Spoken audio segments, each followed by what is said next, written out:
dejamos a grabar y vamos a... Entonces, ya hemos quedado en que Napoleón sale del juego, es enviado a Santa Elena, donde finalmente muere. Pero en todo el país queda, en toda Europa queda una sensación dulce y amarga. Una pregunta. Uh-huh. ¿Cuál fue la guerra que murió Napoleón? No, él no murió, él muere viejo. Perdón, ¿cuál fue la última que Napoleón murió? No, él no murió en una guerra. Nicole definitivamente anda grave.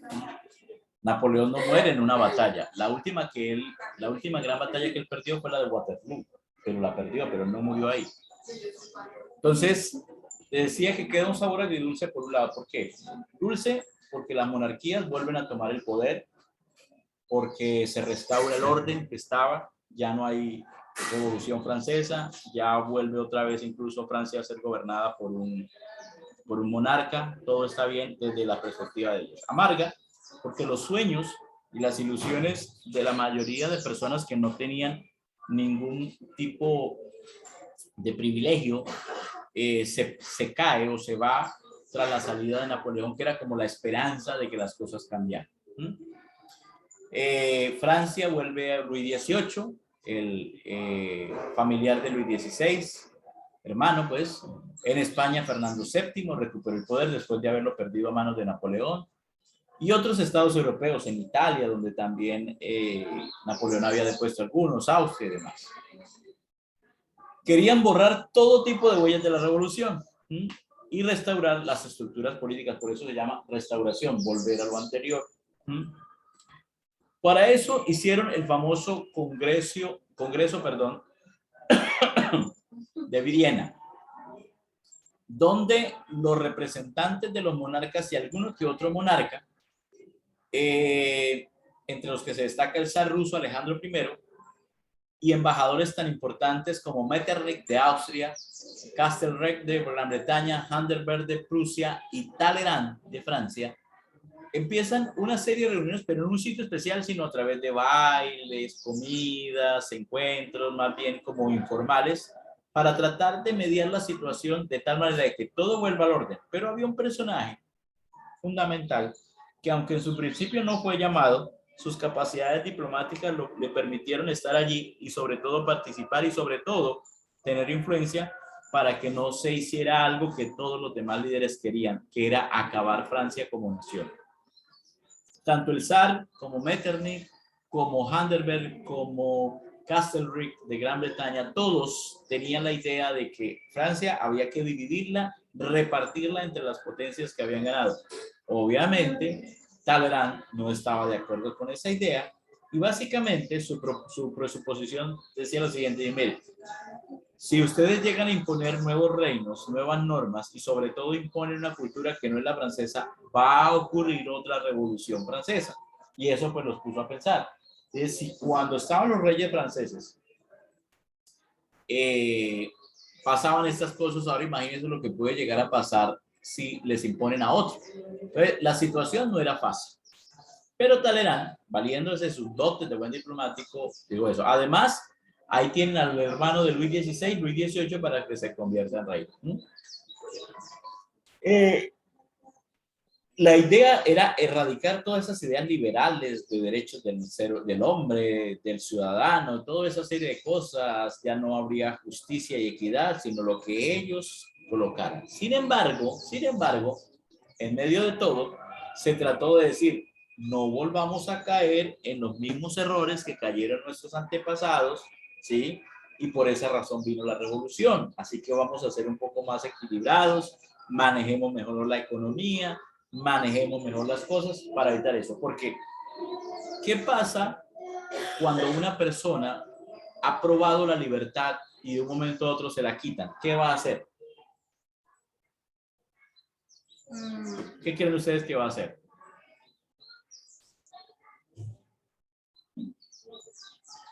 ¿Qué creen ustedes que va a hacer una persona que probó la libertad durante muchos años y de un momento a otro se la quita? Pues va a querer recuperarla. Si Si Nicole, que ha sido una niña que ha vivido en su casa, con su mamá, ¿sí? Con su familia, y ha tenido, digamos que libertad en su casa para comer, para acostarse, para hacer ciertas actividades, de un momento y otro la encierro, ¿m? Ella va a querer recuperar lo que perdió, ¿sí? ¿Sí o no? Porque tú no vas a estar de acuerdo. No, yo tenía otro estilo de vida donde para mí era mejor, yo no quiero esto. Es muy diferente si Nicole siempre lo hubiera criado encerrada, por ejemplo, en esta oficina. Ella no tendría la libertad, entonces no tendría como que un motivo por el cual luchar. De pronto algún día hubiera querido escaparse para poder salir a correr, porque aquí no lo ha podido hacer, ¿sí? Pero no tendría un concepto bien definido de qué se puede hacer afuera, porque al fin y al cabo siempre ha vivido encerrado. Pero cuando tú has estado afuera y luego te quieren encerrar, ¿sí? Por eso generalmente los papás ponen mucho como castigo, usted no sale con sus amigos, porque saben lo que significa eso.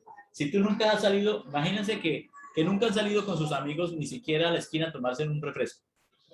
Y les ponen eso de castigo, pues a ustedes no les duele porque al fin y al cabo nunca lo han hecho. Pero si lo han hecho continuamente y les gusta, y les ponen de castigo, les duele porque dicen, eso es quitarme algo que ya tenía. Entonces, siempre va a tener que hacer más de exactamente. ¿Por qué? Porque ya lo conoces. ¿Sí? Imagínate que le pusieran a ustedes de castigo que hoy no pueden tomar helado. Pero ustedes nunca han tomado helado. Nunca. Imagínense que nunca han probado helado. Y le llegan y le dicen, Nicole, tú no puedes comer helado. Pues obviamente eso va a ser muy simple. ¿Usted está utilizando esto? No, ahorita no. Ahorita para cuatro. Sí. Sí. Solo es conectarlo al compu ya, ¿cierto? Algo. Y también para que tengan energía también por USB. Listo, ya entendí. Este al bable, al audífono y el otro al bable. Listo. Entonces, por eso entonces, aquí quisieron decir vamos a quitar todo eso, pero resulta que el pueblo ya había aprobado la libertad y iba a ser muy difícil que se volvieran a dejar imponer otra vez otro sistema. Por eso les daba el ejemplo, ¿sí? De tratar de quitarle. Entonces, ¿qué se hicieron en esa época? ¿Qué acuerdo llegaron? Rusia se anexó a Finlandia y controló gran parte de Polonia. Polonia es un pueblo que pobrecito siempre ha estado en medio, ha sido, digamos, el niño chiquito y tonto que siempre se la han montado. ¿Sí? Rusia, Alemania, y en la segunda, Polonia realmente viene a ser independiente casi hasta después de la Segunda Guerra Mundial. Oiga, ¿por qué pasó con el de Napoleón? Ah, él muere. ¿El hijo? ¿Sí? Al hijo de Napoleón lo matan, pequeñito. Resulta que él le quieren dar el poder y entonces el niño sale exiliado y estando en el exilio lo mata. Porque él era hijo de la princesa polaca. ¿Se acuerdan? Y él allá lo mató. Austria, ¿qué obtuvo Austria? Obtuvo las regiones italianas de Lombardía y Véneto, es decir, la parte norte que había sido conquistada por Napoleón. Prusia recibió los reinos de Renania, Sarre y Sajonia, es decir, lo que es cerca hoy a Francia, parte de Francia, pero la Francia que conquistó Napoleón. Gran Bretaña aseguró su dominio marítimo y la apertura de Europa para su manufactura. Recuerden que Napoleón ha dicho nada de negocio con Gran Bretaña. Gran Bretaña no obtiene ningún terreno, porque obviamente las potencias tampoco se lo van a permitir. Esto fue un tire y afloje, ¿no? Y Francia retornó a sus fronteras de 1792, es decir, todo lo conquistado por Napoleón lo perdió, pero no perdió lo que antes era de él. ¿Y por qué lo perdió? Porque perdieron. Napoleón había conquistado parte de Austria, Italia, parte de Polonia, parte de Prusia. Todo eso se lo quitaron. Pero volvió a como estaba antes de empezar Napoleón con sus conquistas. En sí no perdió nada. ¿Sí? Porque perdió lo que había ganado, pero que en 1792, es decir, Francia, a partir de 1792 hasta 1814, hace una serie de conquistas, ¿sí? En esos 22 años, hace una serie de conquistas que luego se le fueron quitadas. Es decir, no perdió nada. No perdió nada como tal porque se le fueron dados después. ¿Cierto? Entonces, y esos territorios nunca fueron de ellos, solamente que los conquistó un tiempecito Napoleón. Entonces, los reyes de los estados europeos se dieron cuenta de que la derrota de Napoleón había sido determinante en las alianzas. Si ellos no se hubieran aliado, nunca hubieran podido tumbar a Napoleón. Es decir, Waterloo, ¿por qué perdió en Napoleón en Waterloo? Por las alianzas. Si solamente hubieran estado los ingleses, o si solamente hubieran estado los prusianos, o si solamente hubieran estado los austriacos, Napoleón los vence. Lo que pasa es que la unión de ejércitos hizo que fuera muy difícil para Napoleón ganar en Waterloo. Sí lo había hecho en Austerlitz, lo hizo en Marengo, lo hizo en Leipzig, que no nadie ganó, pero se mantuvo. Pero en Waterloo y en otras se dieron cuenta lo importante de la alianza, que en algunas no le había salido bien, en otras no bien también, pero en Waterloo le salió bien la alianza. Entonces dijeron, lo fundamental aquí es que si llega a aparecer una nueva amenaza, otro Napoleón, pero en otro lugar, nos tenemos que unir porque la unión hace la fuerza. Con la unión ganamos, ¿sí o no? Si yo quiero tratar de mantener esa puerta cerrada porque alguien empuja y le pido la ayuda, y lo intento hacer yo, fácilmente voy a perder. Pero si le pido la ayuda de Angie, le pido la ayuda de Camila, le pido la ayuda de Nicole, muy posiblemente entre los tres no permitiremos que nadie entre, ¿sí o no? Porque 4 fuerzas es mejor que una sola. ¿Sí o no, Nicole? Entonces, de alguna manera, eso es lo que buscaba. Se dio la famosa Santa Alianza, ¿sí? Cuyo objetivo era garantizar el orden, defender los principios cristianos y si algún estado, algún nuevo movimiento revolucionario aparecía, fuera en Francia, fuera en España, en Inglaterra, en cualquier parte,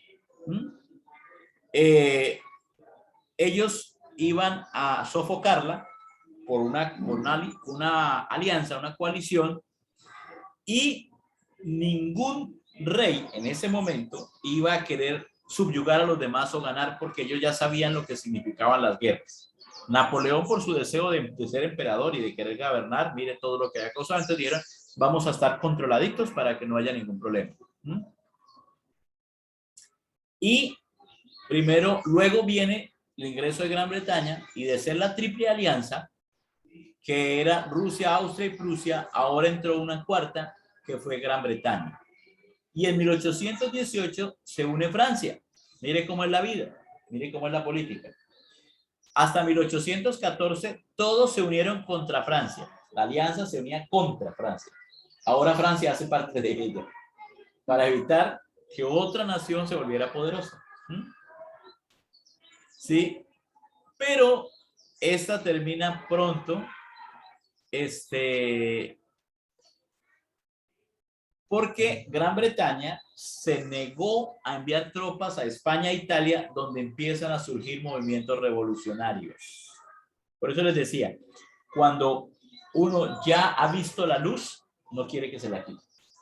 Entonces, los países, la gente supo lo que era la libertad, el tener privilegios, el tener mínimos vitales, el respeto por la vida, que un monarca no decidiera.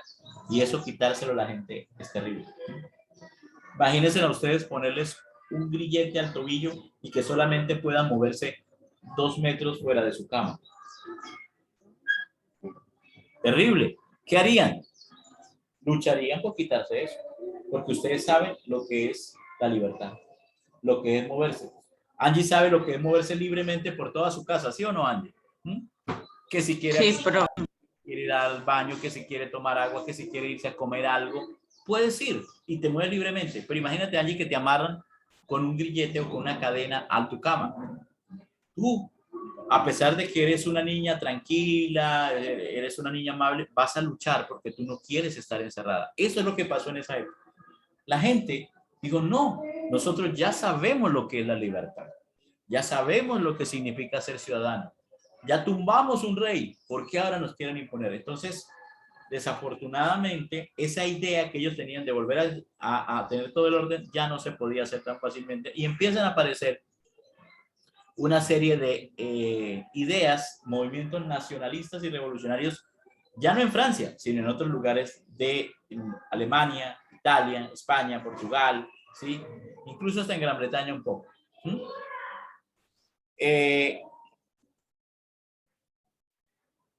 Continuidades y rupturas, o rupturas y continuidades. Aunque el Congreso de Viena había acordado eliminar todo rastro de instituciones napoleónicas, todo lo que significó revolución, en la práctica los reyes sabían que esto motivaría más insurrecciones. Quitar las libertades siempre va a poner problemas. Por tanto, decidieron conservar algunos, como aquellos que protegían la propiedad privada, y Por otro lado, fortalecieron la represión a la oposición mediante la censura a la prensa y la aprobación de leyes que permitían arrestos arbitrarios. Siempre, niñas, siempre. Y esto pasa aquí y en cualquier lugar del mundo. Cuando una institución, cuando un gobierno, cuando un reinado se siente amenazado, utiliza represión, censura y aprueba leyes para poder llevar a la cárcel a la gente. ¿Se acuerdan ustedes qué pasó recientemente en las manifestaciones aquí en Colombia? ¿Vieron por televisión cómo el SMAT agredía a la gente y todo eso? ¿Sí viste, Angie? Con los palos eso le pegaban. Sí. Entonces, siempre, sean tiranías, miren lo que pasa en Venezuela, miren lo que pasa en Cuba, la gente, los gobiernos no permiten que medios publiquen videos, que se muestre la realidad de lo que está pasando, porque eso es mala prensa para ellos y puede venir la intervención internacional. ¿Sí? Los afganos, por ejemplo, en Pakistán, allá en Afganistán, no quieren que se vea lo que está pasando allá. Ellos quieren que todo, mostrar que todo está bien. No les conviene. Entonces, ¿recurren a qué? A la represión, es decir, encarcelar a los líderes, a la censura a la prensa, que no se sepa lo que está pasando, y a la aprobación de leyes que quitan derechos. Leyes que quitan derechos y privilegios. Por eso es que la gente termina amotinándose, ¿sí? Pero ¿qué pasó? Lo que siempre suele pasar. A pesar de esas restricciones, la burguesía y otras clases populares continuaron defendiendo los principios liberales y republicanos democráticos nacidos durante la revolución, obviamente. ¿Por qué? Lo que yo les digo, imagínense la situación, Angie, imagínate la situación, Angie, que te restringen con una cadena que solamente puede estar pegada a tu cama. ¿Te va a gustar? No, pero Y aunque te amenacen y aunque te castiguen y todo eso, en su momento de pronto te calles, pero otra vez nuevamente va a desaparecer el deseo y vas a luchar por eso. Y eso fue lo que empezaron a hacer los pueblos, a buscar la manera, ¿sí? Porque ahora existía una clase que se llamaba la burguesía, que era la clase que había podido estudiar, la clase que tenía, que por su dinero había podido ir a las universidades. Y ellos no fácilmente los iban a callar porque tenían inteligencia, tenían ideas. El pueblo, desafortunadamente, era ignorante, no sabía cómo defenderse. Había probado un poquito la libertad, pero no sabía cómo mantenerla. Pero los burgueses sí, ellos sí sabían cómo se podía hacer eso. Y ellos siguieron alimentando sus deseos liberales, republicanos, democráticos. Y fue así como a partir de 1821, 6 años después de la muerte de Napoleón, se inicia la primera oleada de revoluciones liberales en Europa. Está la de España, que buscó restablecer la Constitución de 1812, y los levantamientos de carácter nacionalista de Italia y el Reino de las Dos Sicilias, que fueron aplastados por los ejércitos austriacos. En la historia de España, esta Constitución de 1812 o Constitución de la Pepa es muy importante, porque en ella se consideraban. Esta constitución, hay algo bien interesante aquí. Fernando VII de España, quien era el rey aquí también para América, porque en aquella época estábamos todavía dirigidos por ellos, se comprometió a restaurar todos los elementos de la constitución si le ayudaban a volver al poder. Y cuando volvió al poder, adivinen qué hizo. ¿Qué creen que hizo cuando volvió al poder? Aunque él había prometido que iba a apoyar la constitución, pues dijo que no había prometido nada, que eso era, que lo habían tomado ebrio, borracho, que yo no sé qué, y dijo, no me comprometo a eso, y por eso vinieron otra vez problemas, porque la gente ya no se iba a aguantar. Estas revoluciones liberales del siglo XIX fueron la base de las revoluciones que más adelante se dieron, porque los sistemas antiguos ya no podían responder a las nuevas necesidades. Imagínate, Nicole, bueno, Angie se fue por un momento, ¿qué pasaría si en este momento se tratara de instaurar un sistema en Colombia en el que las mujeres no tienen derecho a salir a la calle? ¿Qué creen que harían las mujeres? ¿Se podría no dormir? No. ¿Qué cree que haría? Angie, le estoy preguntando a Nicole, ¿qué cree que harían las mujeres de Colombia si sacaran una ley ahorita que dijera que las mujeres en Colombia no pueden salir a la calle so pena de ser castigadas? Pues las mujeres sé que se ¿Tú como mujer qué harías? pondrían problemas, ¿no? ¿Se revolucionarían o no? ¿Pelearían? Sí. Total. Porque eso es un derecho. ¿Sí? Y aunque de pronto no todas sean peleonas, pero se unirían para decir, no podemos, imagínate, no poder ir al salón de belleza, no poder ir a comprar algo, no poder salir a caminar, no poder salir a hacer deporte, no poder encontrarme con mis amigas, no poder ir a estudiar. Qué feo. Entonces se revolucionaría. Y eso fue lo que pasó. La gente ya no iba a ser la misma, ya habían probado la libertad y ya la querían seguir teniendo. Empezaron a sublevarse para defender o afianzar esos derechos, y estos fenómenos se les llamó las revoluciones liberales del siglo XIX, desde 1800. ¿Cuáles fueron esas revoluciones? Aquí lo que vamos a ver. Entonces, empecemos. Básicamente, todas esas revoluciones se fundamentaron en dos ideas: el liberalismo y el nacionalismo. ¿Qué es el liberalismo? Era un rechazo a los reyes, era la posibilidad de, como la misma palabra lo dice, liberalidad, libertad.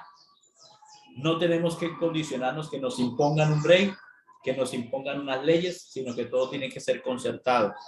Tenemos derechos, también tenemos deberes. ¿Sí? Y todo eso fundamentado en los derechos del hombre que se habían dado durante la Revolución Francesa. Ahora, ¿qué era el nacionalismo? El hecho de pertenecer a una nación. En aquella época, los reinos estaban constituidos por conquistas. Vamos a poner un ejemplo. Resulta que el reino del Tolima decide conquistar el reino del Valle del Cauca, y a su vez también conquista el reino del Viejo Caldas, lo que son los departamentos de Caldas, Risaralda y Armenia. Y Quindío, perdón. Y empieza a imponer su cultura, su forma de ver la vida y todo eso. Los que están en aquellos reinos, el reino del Valle del Cauca, dice, ¿por qué tenemos que dejarnos imponer las ideas de los tolimenses? Nosotros tenemos una idiosincrasia y una cultura propia. Y entonces empiezan a pelear por no dejarse imponer. Eso fue lo que pasó. Los franceses se habían vuelto, la nación ya no era el rey, como decía Luis XIV. La nación eran ellos. Ellos eran franceses. Ellos no eran hijos de un reino, ellos eran de una nación. Y ese sentimiento nacional se empezó a expandir. Porque entonces empezaron a aparecer los italianos y dijeron, pues es que nosotros somos, aunque usted viva en Sicilia, aunque usted viva en Roma, aunque usted viva en Nápoles, somos una nación, hablamos el mismo idioma, tenemos similares costumbres, ¿por qué no somos una sola nación? Y empezaron a aparecer esos deseos de volverse nación. Hasta ese momento no había ningún país, existían reinos. Y un reino era una conformación de diferentes territorios conquistados por un rey, y muchas veces esos reinos no tenían nada que ver unos con otros. Y cuesta que no muere de hambre. Él la viera como bosteza, Andy. Mira. Ahí está que bosteza tremendamente. Bosteza. Lo que pasa es que el tapabocas no la deja mirar mucho, pero está que bosteza. ¿Ah? Entonces, ¿qué es el nacionalismo? De nación, ¿no? Sí, el deseo de pertenecer a una nación, el derecho que todos tenemos a pertenecer, porque antes no existían naciones, existían reinos, y el reino era simplemente un conjunto de conquistas. Yo conquisté allí, ellos hablan el mismo idioma, no, pero yo los conquisto, y ahora son míos, me tienen que pagar tributo a mí, aunque no tengan nada que ver conmigo, y así sucesivamente. Entonces, ese fue el concepto de nacionalismo. En Viena, en el Congreso de Viena, yo como me prende el bostezo, Angie, ¿qué hacemos? Esa Nicole es malada. Sí, había ignorado la identidad cultural, histórica y de costumbres, como los polacos, los belgas, los noruegos, los italianos y los alemanes. ¿Sí? Habían imperios que simplemente conquistaban y estaban formados por muchos pueblos y conllevó a que esos pueblos buscaran su independencia. Y asimismo, desde la Revolución de 1848, empezó una nueva sociedad, ahora el socialismo. El concepto de que había que buscar mejores condiciones para los pueblos. Vamos a dejar hasta acá. Ya les he dado bastantes conceptos.